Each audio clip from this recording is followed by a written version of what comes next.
What's going on, everybody? Welcome to another episode of the Viall Files. I'm your host, Nick, joined by Rochelle. How you doing, Rochelle? You know, I'm hanging in there. Hanging in there. Well, that's all we really can do.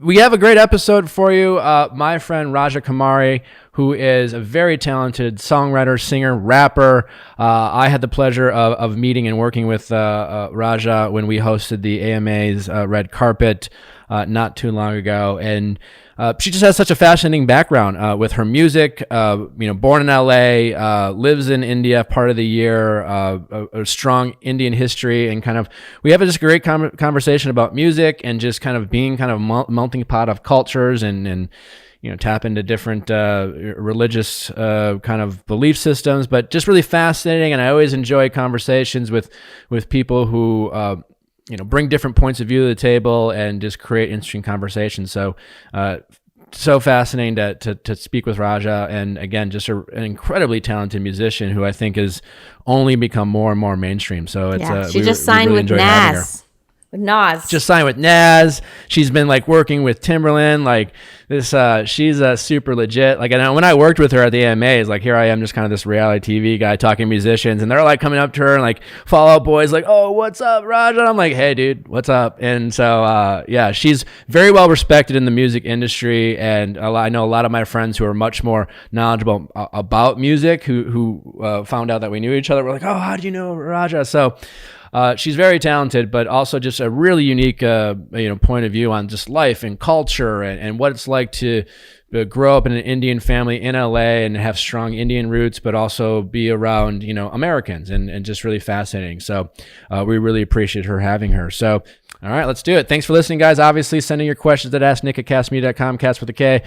Always appreciate your reviews on iTunes and sharing us in social. So without further ado, Raja Kumari. How's it going, Raja? How you doing? It's good. How are you doing? I'm good. Thanks for coming on. It's been a while since I've seen you. Yes, it's been like a really crazy whirlwind since I've seen you too. Actually, it's just the world's literally changed. I met Raja when she was my you were my co-host. We were teamed up for the red carpet for the AMAs. Yeah, we had a good time. That was so crazy. I think the one thing I didn't know about doing live television like that, and you helped me through it, is that they're going to constantly talk to you. You have to also listen to other people talking to someone else and hold a conversation with Diplo in person. So it was like, whoa, this is a lot. You did better than I did. I mean, that was my first time doing it. Both of our first time. We learned from each other. I had fun though. It was good. It was a great time. I was appreciate them hiring me. It was a lot of fun. Obviously, you're in the music industry, so like I felt like you were really carrying me with like, Fall Out Boy comes and you're like, "Hey, what's up, guys?" And Diplo's like, "Hey, how's it going?" Raja, and they're just like, "Who the fuck is this guy?" Just like standing there interviewing. That was a lot of fun, but it was really cool to get to know you, and we became quick friends doing it. And since then, it's funny because I didn't know who you were at the time. I'm not the most intelligent music person. I'm just not. Like if, I'm a top 40 guy just because I'm stupid when it comes to that. But like since I've gotten to know you and put posted pics with you, I've had a ton of my friends reach out, be like, "Oh my God, how do you know Raja? She creates the most insane, dopest music." So I was like, yeah, I felt really cool. I was like, "Oh yeah, we go way back." Like, totally. Like I discovered her, I'm super like. I taught her to sing, I told her name. It's all good. But, it was just talking to you a little bit, like when we were on the red carpet, I thought it was just kind of fascinating, and I thought it'd be cool to learn more about you. It's just that you have such a kind of an interesting background. You're obviously this kind of pop rock star. I don't even know how you would describe yourself, but like you're multi-talented, multifaceted in the music industry, and then here you are, this young woman who born in California. Strong Indian roots, right?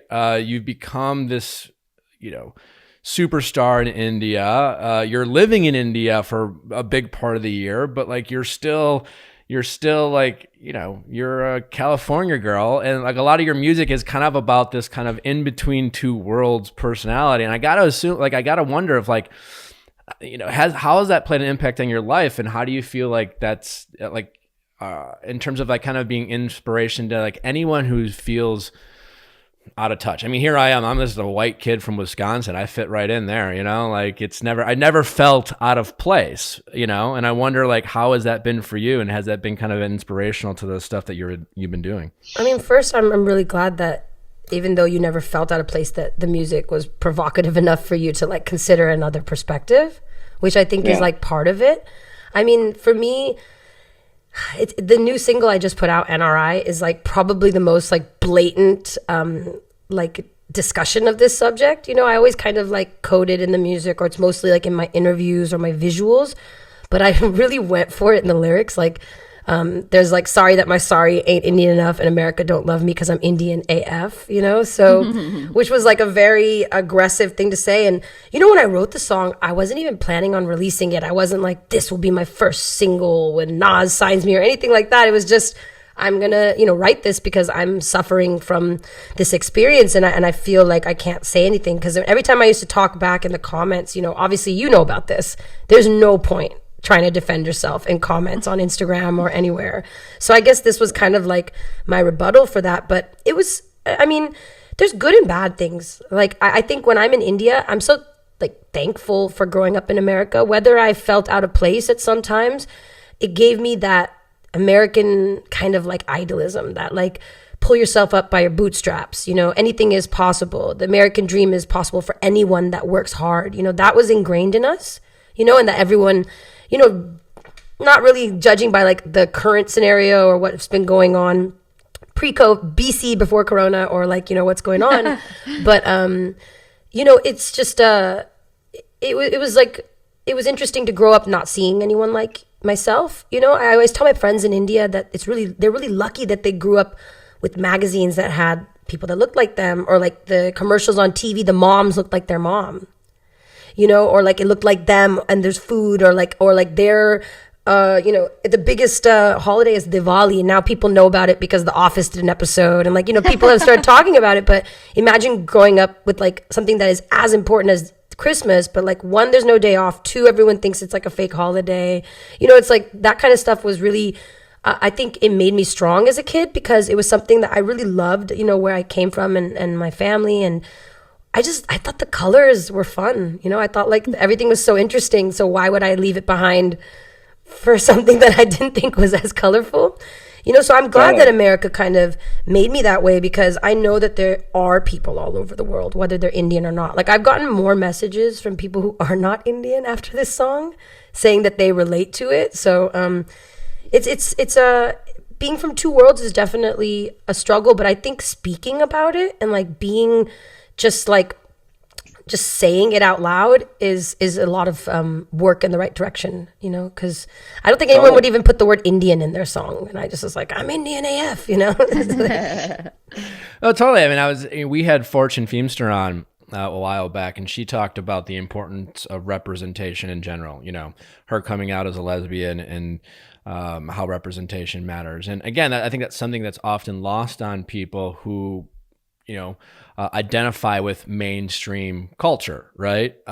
We take that for granted. I grew up, Christmas, Easter, and it's just like, yeah. We did both of those though. We had Hindu Christmas and Hindu Easter. We did it. We did it. Sure. But I've never appreciated, I think, until like getting to meet people who, identify with a minority group, whatever if that's their ethnicity, whether it's their sexuality, whatever, and then what that might be like. Did you ever feel like growing up? I mean, you have a great perspective on it now, but were there ever times where you felt like afraid to put out who you were, right? Did you hold back who you were? And and when you say like other people who aren't Indian are relating, I'm assuming that's why, because like being able to identify with feeling like an outsider is a very common thing. It doesn't matter why you feel like an outsider, but a lot of people do. And I'm just wondering, like, did you ever struggle with that, and what helped you kind of get the confidence to be where you're at now? Yeah, I mean, I think every kid feels like that. Whether it's like, I think everybody has that experience. But for me, I guess it was a little bit different because I'm an Indian classical dancer. So I did a lot of touring as a child. So like in Indian classical dance, we do like all these hand movements. So we paint our hands red and we do the henna. So like I used to tour a lot. And so like when I'd come home for the shows, it'd be like fading. So like I would have to explain like, they think it's like a hand disease or like, I had to like really wear my culture a lot in a lot of ways. So there was definitely like, I had two lives. Like there was one life where I was like this super celebrated classical dancer, child prodigy. So it's like, I'm not allowed to not be proud of that. I'm like touring and like the governors are giving me awards in India. So it's like, we're not allowed to pretend that that is not legit, And then I come back to America and then I found myself wanting to hide those things because like even like the Indian boy in my class was like in love with the blonde hair, blue eyed girl. So it was like there was no like place for me. I didn't know where I belonged or like how to feel beautiful. But I definitely dyed my hair. I definitely wanted blonde hair for some weird reason, even though that would never look good on my skin. I did. I dyed streaks. I didn't do, and then my school actually.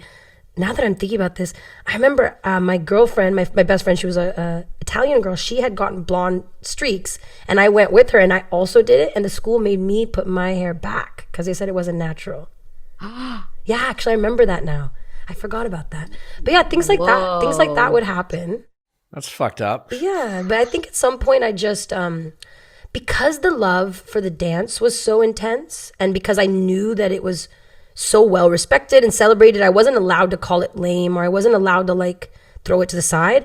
And at some point I was just like, if this is a thing that makes me love my culture, makes me love myself, gives me confidence, I wish more people would dance Indian classical dance.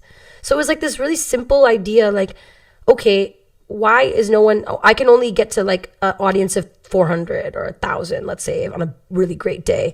But these pop stars that I'm worshiping, in American pop culture are affecting millions of people in one appearance. And I was like, man, what kind of platform is that? Oh, pop music. I was like, oh, maybe I should make pop music and somehow put Indian classical dance there and like we need an Indian pop star. And if we have an Indian pop star, then maybe some little girls who didn't have their connection to India will still love themselves. Maybe they didn't have that out that I had, but that's just been the goal. So it's definitely been like that for life. But luckily I God has given me all the tools to deal with it and help me be fearless in my music. And I know it's affecting the kids. So I'm glad because I know the future, these little Indian girls are going to be fine. They can be okay.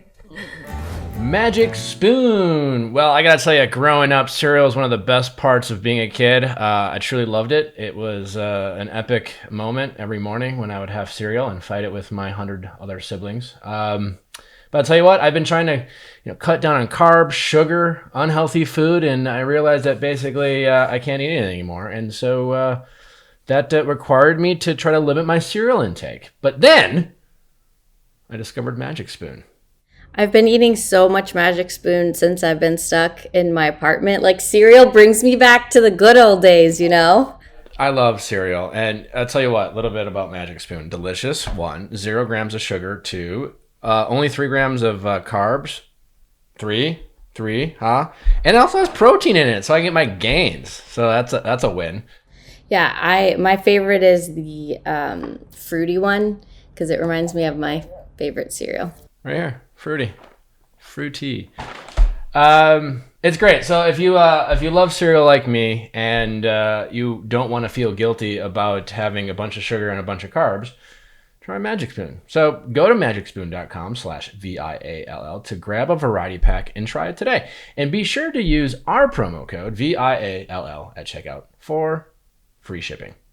And Magic Spoon is so confident in their product, it's backed with 100% happiness guarantee. So if you don't like it for any reason whatsoever, they will refund your money, no questions asked. That's magicspoon.com/VIALL and use the code VIALL for free shipping. We thank Magic Spoon for sponsoring this podcast.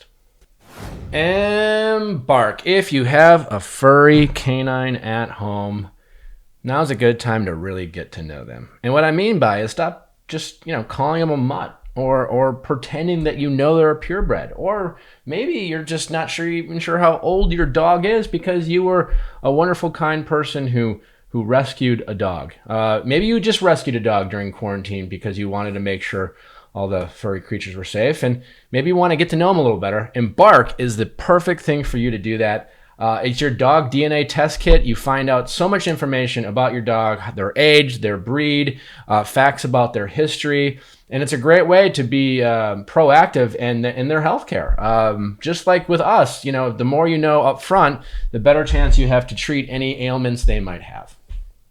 And as you guys know, our executive producer, Dustin, used EMBARK on his dog, Bubby, and found out that he was a 100% beagle. And what he loved about it is he took all the information that EMBARK sent him and took it to his vet. So his vet knew how to treat Bubby even better than before, because it turns out he's pretty old. My friends love it. They've done it on a bunch of their dogs. They feel like they're no longer pretending to know about their dog. Now they know, and they learned a ton. Yeah, maybe they were a mix they didn't realize. You don't always get the information you expect to get from a breeder. And again, if you rescue your dog, God only knows who they are. So great to find out about them. So right now, EMBARK has an exclusive offer just for our listeners. Go to embarkvet.com and use promo code VIALL to save 15% off your dog breed and health kit. Visit embarkvet.com and use promo code VIALL to save 15% today. Embarkvet.com and use promo code VIALL. Do you feel like kind of Indian culture is one of the more kind of not misrepresented, but unrepresented kind of cultures out there, especially in America? Yes. Yes. We like. Why do you think that is? I mean, I've had Indian friends growing up. I've been to a couple Indian weddings. Awesome, by the way, some of the most fun weddings you can go to. But I've always you'll hear that from them where they kind of it's just it seems really unrepresented. Well, I mean, first off, we're less than 1% of the population in America. So you're going against something. We are 1/7 of the population of the world. 1 out of every 7 people is Indian. So definitely know someone, because there's 7 billion, we have 1.4 billion. So a lot of people are here, but I think in America, we're only 200, how many years? 207, 256, I don't do good math. 19. Yeah. Between 200 and 300. Yeah, somewhere. We're around, that was better. 1774. I did know that though, so you guys are mad at me. But yeah, around 300 years. There's houses that are older than that in the UK, right? So Indians have been going to London for so many years that they're 4th generation. So it's more part of the culture. You see Indians in the magazines, you see them on TV, you see TV shows that are about Indian people, families, a full family unit that's Indian. And, you have a BBC Asian network. Now, this is because we're at the 3rd, 4th generation. Now, I'm a first generation born in America. My parents came in the 70s because there was actually a law prior to that banned immigration from Asia, South Asia and Asia. And it was lifted in the 70s, late 60s, early 70s. And basically there was a calling out for all the engineers, doctors, highly leveled, those kinds of people. So my dad was he was the number one in his class and was really a well-trained doctor. Also, he came from nothing. He was extremely poor, and then he basically was number one in his class, so he got a scholarship and was able to study. So because of this, in the 70s, there's this whole wave of people, doctors, engineers, those kind of educated people that came to America. So they had their kids, and now that's us. So I'm saying maybe by now we have shows like Never Have I Ever on Netflix that just premiered. That's full Indian cast. Yeah. Which is crazy, because usually you'll just see one Indian person and they're a nerd, or they work at the Swishy Mart, or they're usually a nerd, on Big Bang Theory. But they never let two Indians kind of be together. If you would see on Priyanka Chopra on with what was the show? Oh my god, I'm horrible right now. Quantico. Boom, got it. Quantico. Yeah, I did a commercial with her. She was on buses and stuff, and it's the first time we'd ever seen that. But even in that show, she was half white. Her dad was American, and she's only connected with American people. So it's they never have that in the West yet. In America yet. But I believe the work that we are all doing is going to change that. And by we, I mean like the Brown Renaissance, Hassan Minaj, Aziz Ansari, Mindy Kaling, me, Purna, everybody, the musicians, like, Nav is an Indian musician. I mean, just by existing, we're changing that, So I think, when I grew up, obviously we don't have any box to check. It's just like other. So like, I'm like hoping that like South Asian comes up soon. And then, we get to like, I think the only way we're going to change those things is by becoming more prominent in culture. Can you write a song called Being an Other? And like what that, could you imagine? Like, I couldn't imagine. I mean, not that like Caucasian's that specific, but like, other, I'm an other. Like not even, they had all kinds of like, I used to always think, am I supposed to put Pacific Asian Islander? It says Asian. And they're like, no, that's not you. That's not you. So I was like, I can't. You're an other. Yeah, I've been other this whole time. So that's, that's something that I think when that evolves, I would love to see Indians play different types of roles. I mean, that's what I'm doing. I'm playing a role that's different. I'm not a doctor on CNN telling you something. I'm like a rapper. So I'm changing the rules too as it goes. Yeah, would you consider yourself more of a pop star or more of a rapper? I don't know. I guess they keep telling me I'm a rapper, so I keep rapping. And then I just signed to Nas, so I guess I'm a rapper. But hell yeah. I think pop star to me, I guess, is the whole other half of it. Like the production. Like right now I'm in a very rare form. But like, this has been me in quarantine. This is Quarantina version. But yeah. Pop star is kind of like the melting pot of it all.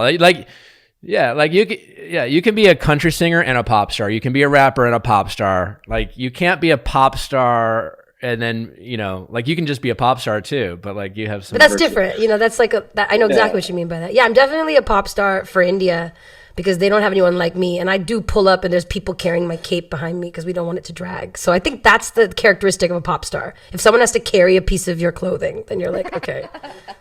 So who, in terms of like writing your music or developing your music, what are some of been your like favorite musicians and inspirations in terms of like what do you think?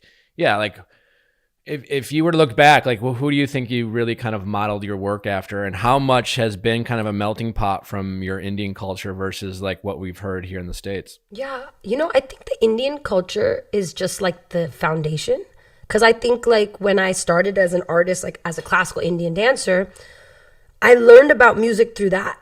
So I would tour with like an orchestra with like 6 instruments. So I had a very intimate relationship with like drums and hearing flute instruments and strings and dancing and using my body as a drum. So I feel like that's where the rapping came from. It's let me demonstrate something. So like in Indian classical music, we have these things called tals. They're jatis. And so they're like rhythms. They don't mean anything. They just have they symbolize like the footwork or the patterns, whether it's like like takita takita taka takita takita taka. That's 1 2 3 1 2 3 1 2. So my feet work would go like that's if I was dancing. So they have these things that are like this. Okay? So I would learn these. And so I realized very early, because I was really obsessed with like ancient, history and stuff, and African culture and tribal culture. And I think the first time I really heard rap music, like when it really got me, like I'd heard whatever was pop culture, but I think Lauryn Hill was the first one that like affected me in my soul, like 100%, rewired me. Yeah, she gave me full guidance. I mean, one day I'll meet her and I'll explain to her, what she did for me, be my musical mother. But she just gave me this, like, I felt accepted, talking about being other. I didn't feel like an other when I listened to the Fugees, because it was like somehow all of the rhythms made sense for me. Like everything I had learned as a classical dancer somehow still fit in rap.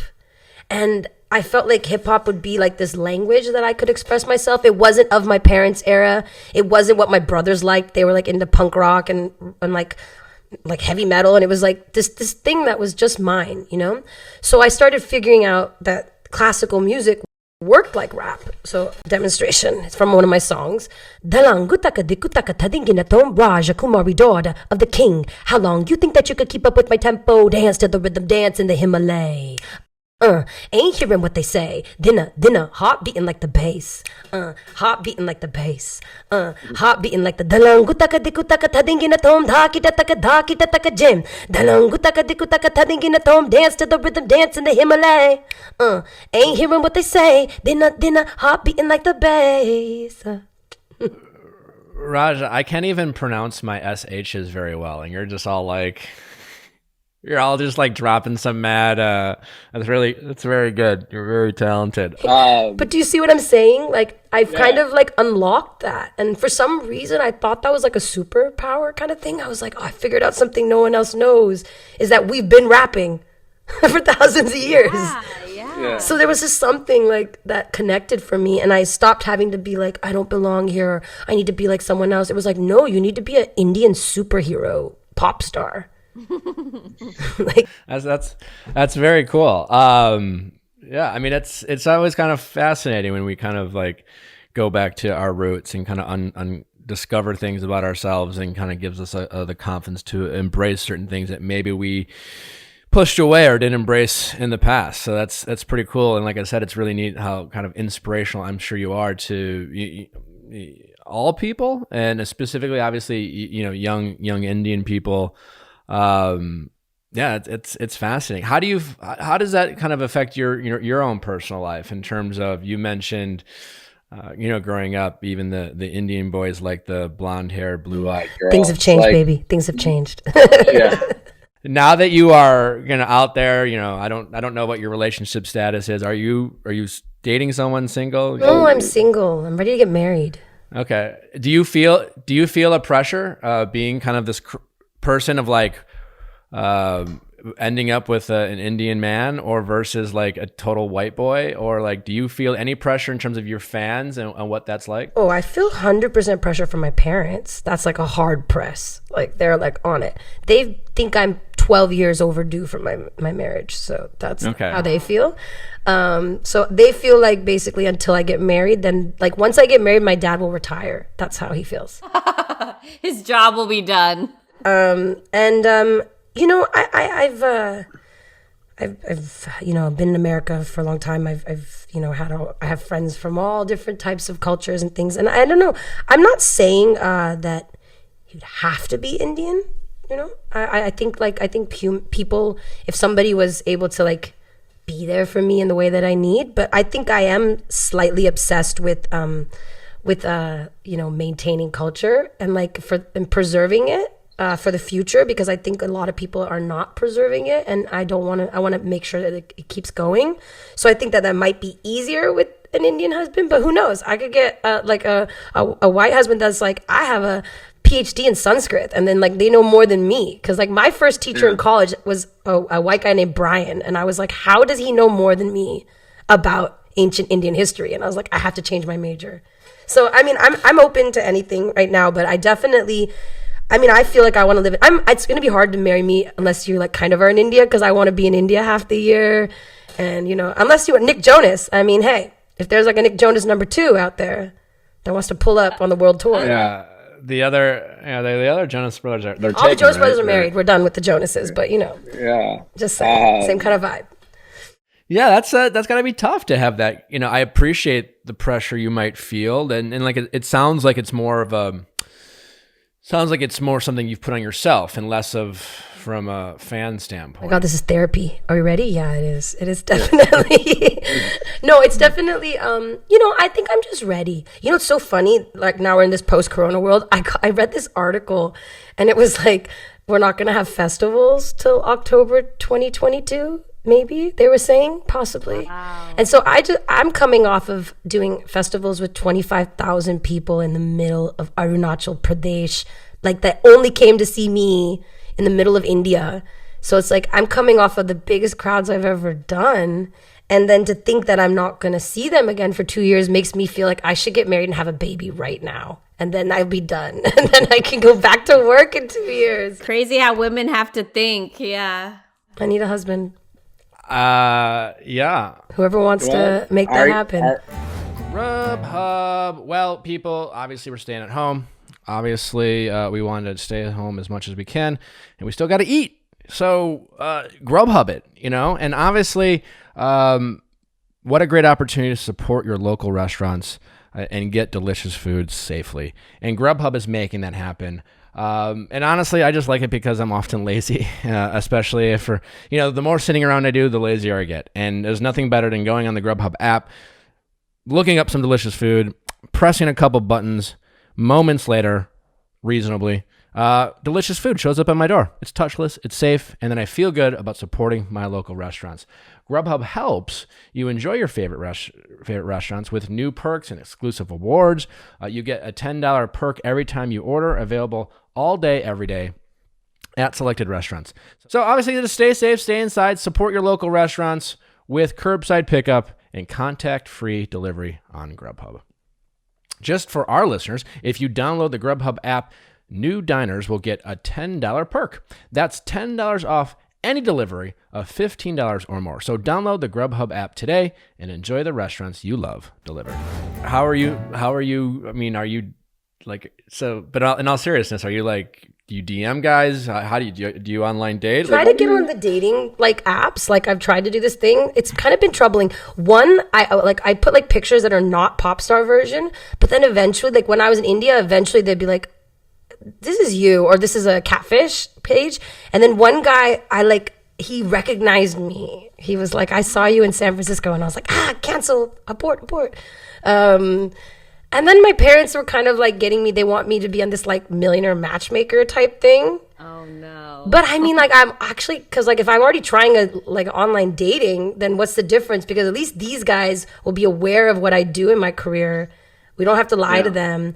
Then they can judge on their own, because a lot of Indian men are patriarchal to the T. And one of the things that happens a lot in Indian culture is that the man will marry the woman and then they want them to stop working. They'll be like, oh, that's great. You did, I liked you because of this, but now you're done. So sit down. That's what happens in a lot of horror stories. So that's the thing I always tell my parents. I'm like, I'm not going to sit down, so this person has to have see everything and decide, if they're okay with that. Because Indian people are crazy. My parents would call me and be like, you posted one picture about 2 weeks ago and your shirt is very low. And I'd like to remove that photo. And I was like, Dad, I'm signed to a major label in America, Dad, please. Yeah. Just, if I gave I had pants on, right? I didn't have a skirt. I'm like, you got to give up one thing. And so my new video, I have a turtleneck, a sari, but there's a thigh slit, and saris don't have thigh slits. We're being ridiculous and remixing it in the way that upsets some people, because it's my whole leg is out. So he only saw clips of the top, so they didn't have to see in the video. And then I get this call after it premiered, and they're like, I know why you didn't show me the video before it premiered. And I was like, Dad, I'm wearing a turtleneck. You promised we have an exchange. Turtleneck means I get the leg, So it's a struggle that no one thinks about. I've have a friend, Indian, and we did some comedy stuff together already in a class I did, and he kind of talked about the arranged marriage aspect, that his parents are kind of almost still pressure. Is that a thing? And my parents met for 7 minutes and got married, so it happened for them, but they're extremely happy. They're probably the success story of arranged marriages. How it works now is kind of the matchmaker thing. So it's basically the parents will talk to each other. They'll decide that they like each other. So he's a pre-approved boy that I don't have to go through bullshit with later. And then I meet him and I can date him and I can decide. That's a modern arranged marriage. It's a pre-approved boy. But you they try to set you up, but it's still your call. Yeah, it's still your call. I mean, in the modern way, there are definitely arranged marriages happening in the villages in India with no, the girl is just... In Indian marriages, you get married, you put your hand on each other's head like this. It's this thing where you become one in the moment. And there's a piece of fabric between you, okay, in the olden days. So you would do this, and then they would pull the fabric out and you'd look at your husband for the first time. That's how Indians get married. Wow. Why do you think your parents... First you get married, then you fall in love. That is how they say it. That's wild. Why do you think your parents have been the success story that they have? What's worked for them? Because obviously... it's kind of this crazy thing, very unrelatable, obviously, to American culture. But there's got to be, listen, there's pros and cons to almost anything, right? And so I'm curious, what are some things based off of that have allowed your parents' relationship to flourish? Or did they just get super lucky? No, I mean, one, they're lucky, but two, I think that it's like a generational difference. I feel like my dad was 25 when he married my mom. 25, she was 22. No, 26 and 22. So, and for her, she was old, by the way. She was the oldest of her sisters by the time she got married at 22. They had gotten married like 17, 19, 20, and that was in the 70s, like the 60s, they were doing that, right? I think that I wonder now, I struggle with this, like as I try to like get into a relationship that I'm looking for, that I'll like actually get married from, is like, does marriage mean the same thing anymore? I think like when my parents got married, there was no internet, there was no options constantly, there was no DMs, there was no like outside perspective. Also, there was like this like respect for marriage that was like installed, and then they just had each other. Like they got married in the 20s and then they like went to America alone. So my dad had a job in Chicago, and so my mom went from India to the coldest winter on record in Chicago, and they just had each other. And she told me she didn't quite enjoy her first year of marriage, but then after that, I mean, like they're like obsessed with each other. But I think it's just kind of like making a decision and sticking with it. And I don't know if that's like in our culture anymore, like not our Indian, in our culture, in our like in the 2000s vibe. Like I don't know. I would hope that could be that way, but I don't know. Yeah, you make a great point, and honestly, I think about it, and I'm on the fence too, right? Like I grew up in a very traditional family, and I love I've said this before. I love my family. I loved my childhood. I love the values and the Christian values that my parents raised me on, that I still hold dear to my heart. And now with me too, it's just like, I kind of say like, I know I still very much want to be a father. I really want to have a kid, and I want to have a family, and I want to fall in love. But the marriage in the traditional sense for me that's not at the top of the list. Like I'm down. I would like to get married. But I'm simply just saying that like, if I fell in love with a woman that, had non-traditional points of view on marriage, and it was like, that would be like, okay, like whatever, whatever makes you happy. There's no room for that in my life. I'll basically be canceled from my family if I don't get married in the next few years. Like, wait, seriously? Even with all of your success? Oh, my success is nothing. Nothing? Is nothing.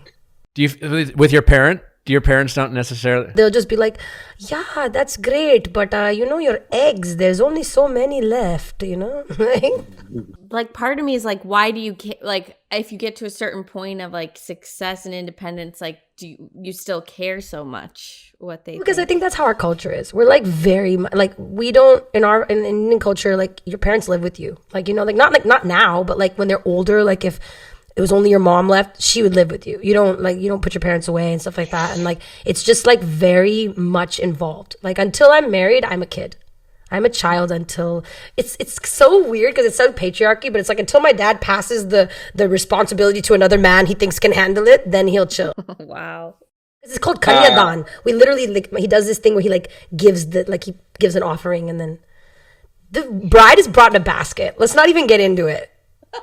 The bride is brought in a basket carrying a coconut. We're not going to get into the details of how ridiculous some of this stuff is, but so like you said, it's obviously very patriarchy. Like, are you like? I'm just thinking out loud here. Do you consider yourself a feminist?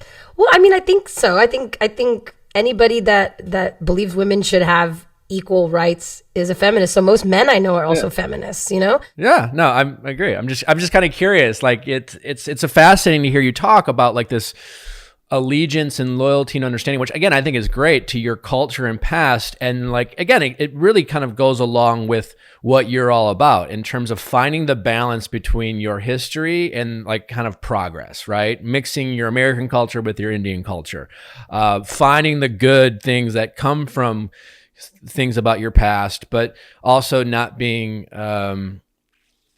pressured and shamed into doing things that you're not comfortable with. Yeah, like my parents didn't keep all like the horrible things. They kept just the best things, and how they raised us. And I told my dad the other day that he raised me like a man, like in the ways that he let me do whatever I wanted and follow my passion. And he was like, I didn't realize I had done that. I was like, yeah, you did not raise me like an Indian girl, because in like some, like even in cousins, like other houses, like other families amongst my extended family, I remember like the boys got rollerblades, but the girl couldn't. Like that happened in like our own families in America, and that never happened to me. I was out there. I mean, they didn't let me do like a lot of sports. One, because they don't like to let girls go in the sun, which is another effed up thing that comes from Indian culture about the dark things. So, and the other one was that I was a classical dancer, so they were always worried I was going to break a bone. So they were just like, nope, you stay inside and dance. That's it. Dance all day, girl, you know? Wait, they don't want you to go in the sun because they don't want you to get tan and be too dark? Yeah, like I could only go to Raging Waters, which is a water park. I think I was only allowed to go like 2 times in the summer, and my friends would have like the season pass. And my mom would be like, nope, too dark. Can't go back out. Wow. It's not like a thing that like she hates. It's just that like India has made these like the patriarchal things. You're asking like, oh, to be such a strong feminist like icon in some ways in India, and then be like, I just want to be like a pativrat, which is like a subservient wife. But I don't know, I guess some of that stuff kind of is in me. Like I do want to be like that, like a good wife, and I definitely want kids. And listen, there's nothing wrong with that. Listen, I love balance. I don't know if that's because I'm a Libra or whatever the fuck, but I'm not a traditional person, but there's some traditions I like. And I'm not the person necessarily I thought I would be at 15 or 16, but, and I think sometimes that's where people struggle. Like, you know, I've, in past episodes, I've been very opinionated about, certain people's actions, especially when it comes to like, you know, identifying as Christians. And I've gotten but I'm still very much a proud Christian, you know, and I struggle with my faith, but like sometimes people like, it's like, they don't like, it's like, it's very black and white sometimes. It's like, you're either with us or against us. And it's just like, well, I'm with you, but like, I don't agree with anything kind of thing. And then sometimes it is a challenge to try to marry, no pun intended, like, you know, different belief systems. You want to know something crazy though about what you just said that's so interesting is, you know how like the extremists are going to be like, it's either black or white, you're either with us or against us. When they push you out of that circle, the rest of us who are pushed out of our circles are all together like, hey, we're just a community and we're all going to be together. Yeah. Christians, Muslims, Hindus, Jewish people, we all love each other because we have an understanding of universal love, you know, and not being like, that's the balance. Because in like I get a lot of flack in India because my artwork is Hindu centric. You know, it's very like visually Hindu, which is something that I always wanted to do growing up in America because it was absolutely just not even existent, you know? So that's why I'm hyper Hindu with my visuals, why it's like all like goddesses with crowns and like just this intense stuff. And then I went to India, the place where I thought would be the safest for that. And I get like hit with like Hindu supremacist stuff, which I never expected in my life. Hindu supremacist? Wow. Like even this tattoo, like I got this recently and I got it to be a balance between the feminine and the masculine. This is the lotus, which is a symbol of the 1,000-petaled lotus, which is your crown chakra. And the Trishul is the symbol of Shiva. It's like a weapon. So, and it's basically Shiva does this dance. It's called the Tandav. And when he dances, it's either destruction or creation. So when I was on stage, I had this insane show and people were like, I was headlining for the first time. People were like pouring in. There was like this really crazy like bowl kind of space like out in the middle. It was this big festival. And I just remember the power I felt, and I went and got this tattoo because I was like, okay, from the universe, goes through my 1,000-petaled lotus and turns into a weapon, and then I can just get mofos on stage.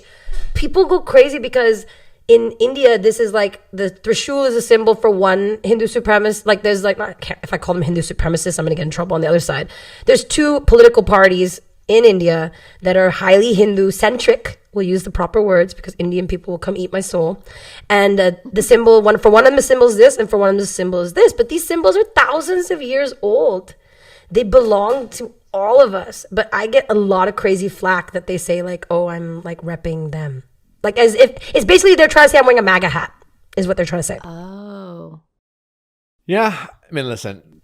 And you go from being a minority here to being like, now I kind of get that, like what it is to be like how you were saying I'm white Christian and I don't know the box. It's like in India, being a Hindu is like that though, you know? And so you have to be careful and considerate of what's going on with all the minorities there, which is like the Muslim population in some situations. And, you know, there's a large Christian population there that also goes through things, you know? So I bet you didn't know there was Christians in India. I guess I never thought about it, but if you would have asked me, are there a lot of Christians in India? I would have been like, absolutely. But I didn't think about it like that. I knew that they were converts because I knew, like, I had friends growing up that were named English names like Maxine and stuff like that. And I was like, how did you get that name? And Matthews was the last name. So there's a lot of Christian population in South India because, there was actually Christianity in India before Europe. Because it was easier. You go and dig into that. You'll find out more about that. But the craziest thing I learned about was the Catholic population, like in Bombay. There's like this whole thing where they love Jesus and Mother Mary. But it's crazy for me because I studied religion. So it's just like, instead of it being Krishna or Shiva or like an Hindu god, it's Jesus, but he has the same garlands that you'd put on an Indian god, and they're still lighting the candles. We all light candles, so it's like, whoa, it's like Hindu Jesus. So I have fun with Hindu Jesus. I love Hindu Jesus. He's like my homie. Is it because of all the missionaries that? Sure, yeah. There's a lot of missionaries, but I'm saying that there's just a culture because basically the Portuguese, the Portuguese had colonized that part, Bombay and that area of India. So there was a lot of, there's just this whole like Goan, Konkani, there's a whole like culture of people that they can even, I think if they're grandparents or something, they can still get Portuguese passports. Like that's how serious it is. But that's where a lot of the Catholics come from, is that area. But that was new for me. I was like, whoa, what is this? Yeah, there's one thing I've learned about people in general, like regardless of what part of the world you're from, religion you practice, listen, we, especially if we're passionate about anything and we identify with them, even people who are music fans, some music fans, the Beehive, Taylor Swift fans, like very passionate people. And often that comes from like this place of like, if you find something that inspires you and that you feel like has helped you, you want to protect it. And sometimes, it comes from a good place. Sometimes you react to things and you get defensive about it. But it all comes from a place of like wanting to be liked and wanting to be loved and wanting to be right about your belief systems. And it can hurt when people are critical of what you believe in and you get defensive and then you react and it's just kind of the how I got around that, and I don't know if you're going to be able to do it because you've already put out your real life face out there, is I made a character. Like Raj Kumari is a character, so it's like no matter what people say, like basically my classical dance, all Indian classical dance is recreating like mythological stories of the gods. So like you'll be like Radha, or you'll see Krishna, or you'll see all these different characters. So I played very, very powerful goddesses at 6 years old, like demon slayers, like literally slayed demons and like killed demons. It happened. And I made this character based on all the powerful women that I had played. Wow. Whenever somebody has something to say about like Raja Kumari, I'm just like, fool. You fool. I look down upon you. But then like as a human, I pay attention to the things they say, but I try not to let it hurt my feelings.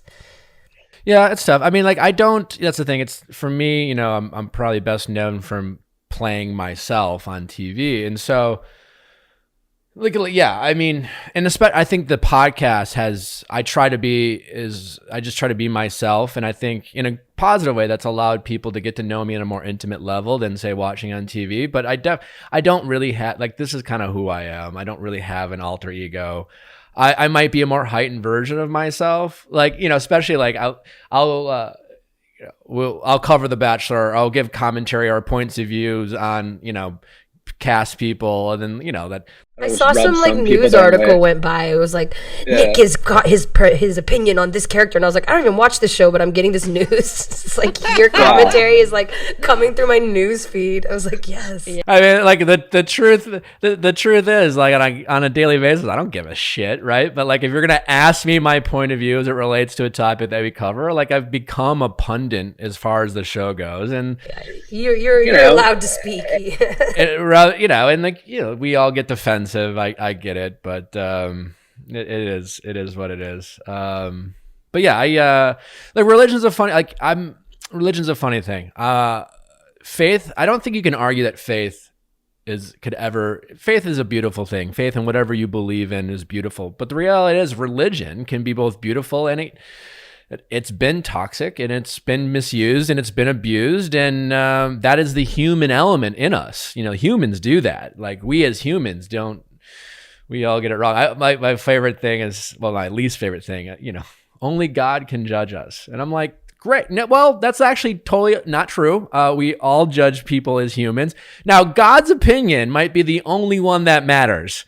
It might be the only one that matters, but we definitely judge. And the reason why we get defensive about being judged is because it hurts our feelings. We want to be liked. And sometimes I think we get insecure when other people judge us, because I think we wonder, like, well, what if God thinks the same thing type of thing, right? Yeah, I never thought of it like that. That's probably why it hurts us, yeah. But listen, it comes from a good place, right? Like, it comes from people just wanting to support what they believe in. And we invest a lot as humans in our belief systems because it gives us a sense of purpose. It sometimes goes back to our first memories. Our first bonding experience with our parents is often religion, and that's just I think like religion. I think religion has become such an interesting word in our current state.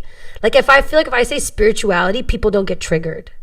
Do you know what I'm saying? Yeah. It's like I could tell you, like, okay, we're those that are spiritual will feel this way, but if you talk about religion, then you talk about the rules and the dogmas and the fights, and all of a sudden it's Hindu versus Muslim, and it's all of a sudden all these things, which is like so troubling. I used to say, when I was a kid, I used to be like, I feel like religions are like languages of love. Like, if I spoke Spanish, would you hate me? But so how can God hate me for speaking a language that was culturally taught to me because of the area I grew up in?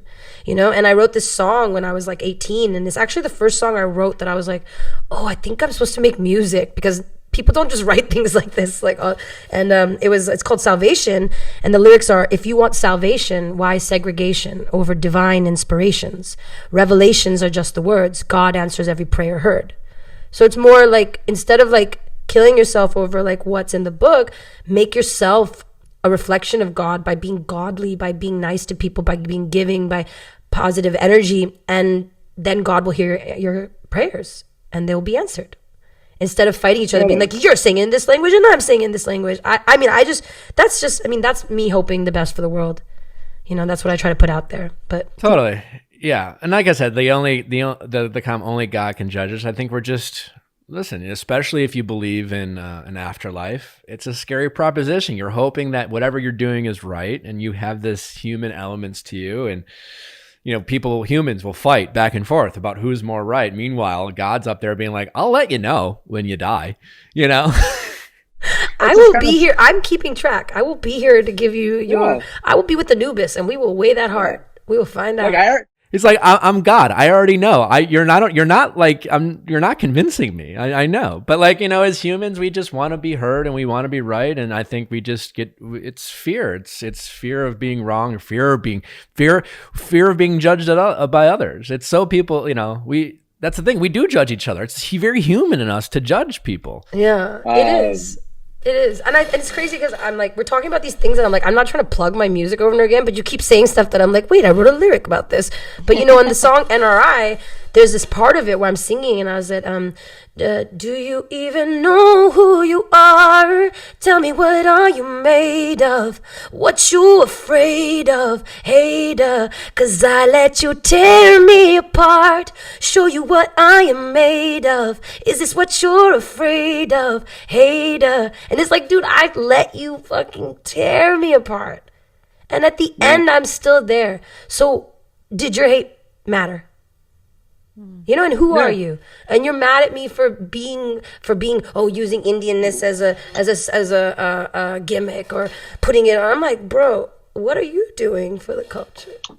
No, I know it's tough, but also I do think there's a difference between criticism and hate, right? I think, and sometimes people get very, very confused between the two. No, the 100% is criticism and hate. Hate is like, you're fat, Buffalo, and criticism is like, hey, the second verse could have been better, and you're like, noted, thank you. No, or it's just like, I don't agree with this, and like but like I still love you, like, and I would love to talk to you, but hate is just like, you're not willing to listen and you're not willing to talk. You just want to attack. I try not to give them value, but for some reason I always see them. I'm like, how did I be live streaming and like I'll be like performing and I see like one comment, it's like, you suck. I'm like, how did I catch that one comment? Like, there's so many people who are like, you are my God, you are everything to me, and it's like, you suck, Buffalo. I'm like, whoa, when did I turn to a buffalo? Damn, homie. But again, it's we're protective of our own, and if our, whatever that is,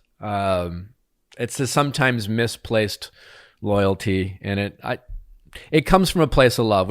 Sometimes our love gets mischanneled, and we just have to try to remember that and be open to it. And so I don't know. That's the goal. That is the goal of life. That is the goal. This has been a very fascinating conversation. I feel like we will continue. I have Can I do this again? And we can just do this on FaceTime, just like as homies too. We can do this anytime.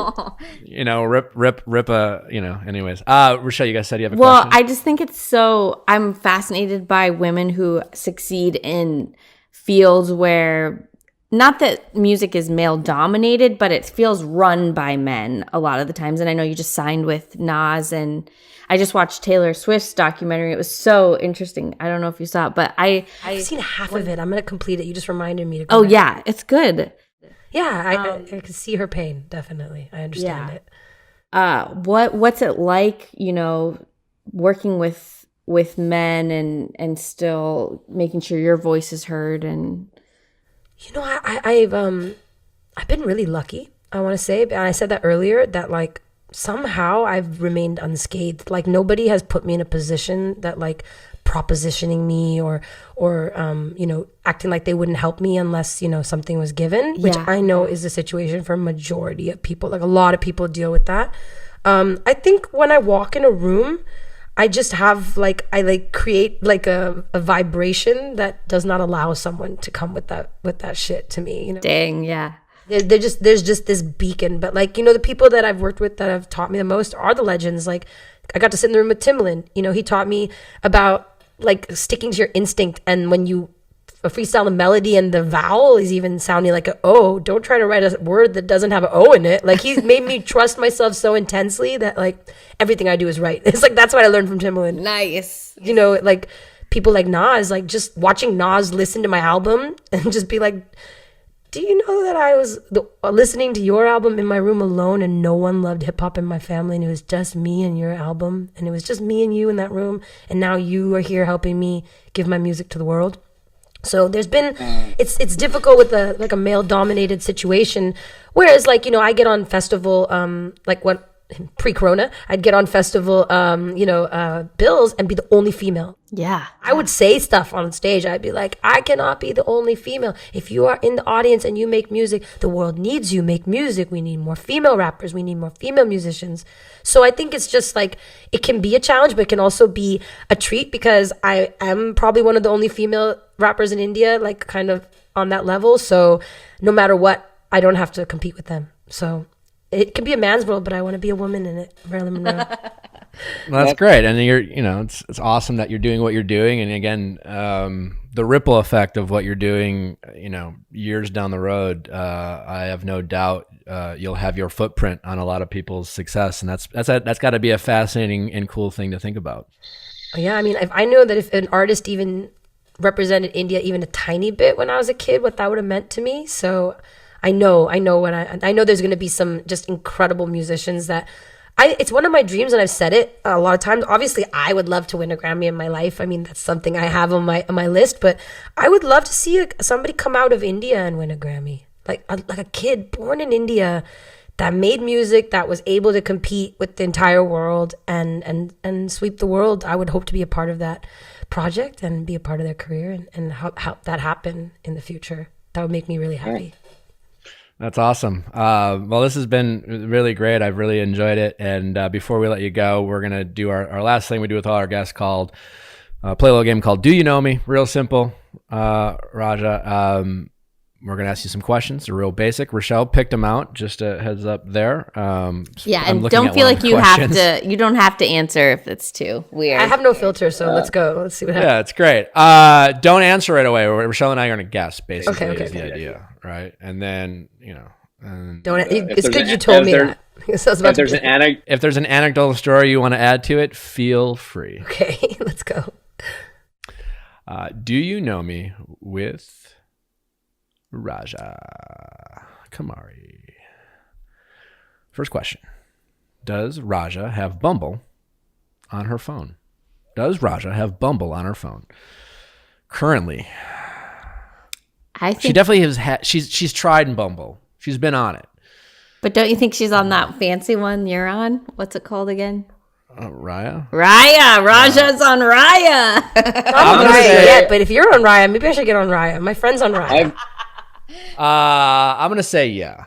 Bumble? Yeah, she has Bumble on her. Yeah, she has it. I don't think she likes Bumble because, honestly, I don't like it either. I think she's got Tinder on her phone, not Bumble. Oof, I don't have Tinder. No? Oh, man, I got Bumble for sure. Oh, she's swiping right now. I just went to it and I was like, throw these boys away. I just like that. That's really fucked up, but I like to be like, go away. Because they do that to us. So I'm like, no way. Ew, ew, ew. It's kind of a game. I don't even know if I'll talk to them, but you know. Okay. Next question. Does Raja own a jewel?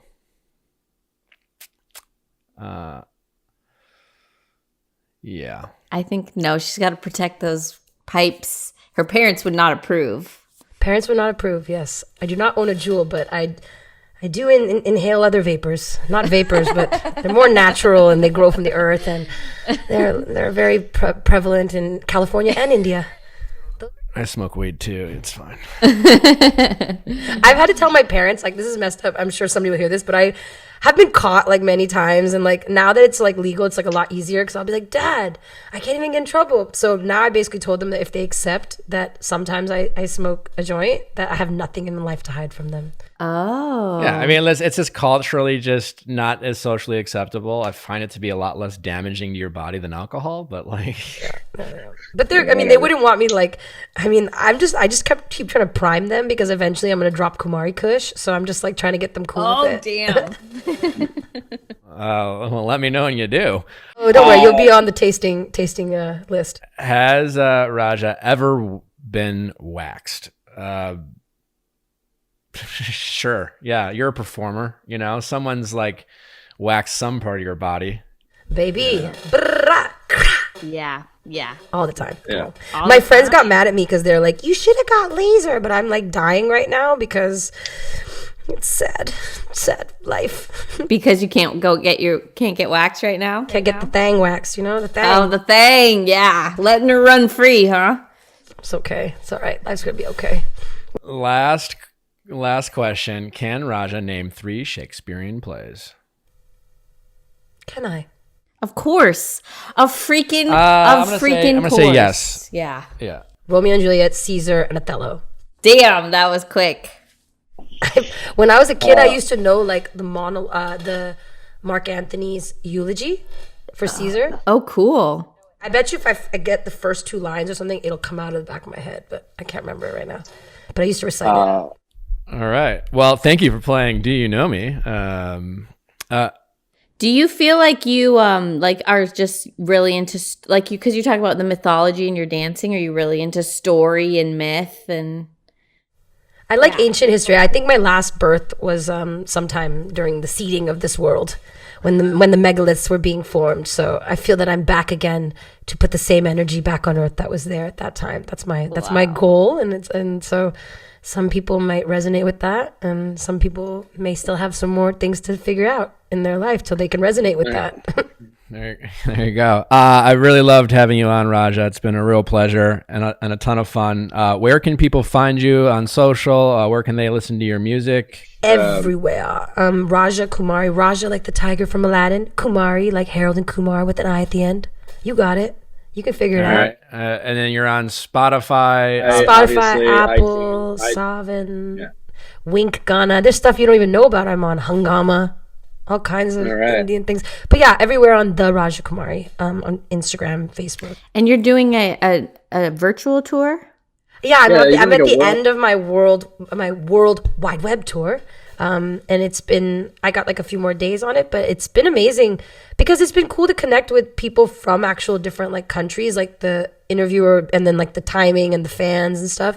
So it's, I guess, the best way to do press right now. But I'm wondering when we go back to the world, if anyone's going to be able to get me out of my house to do anything. Because I'll be like, I'll zoom in. I don't have to wear pants. I'll do this interview. Yeah.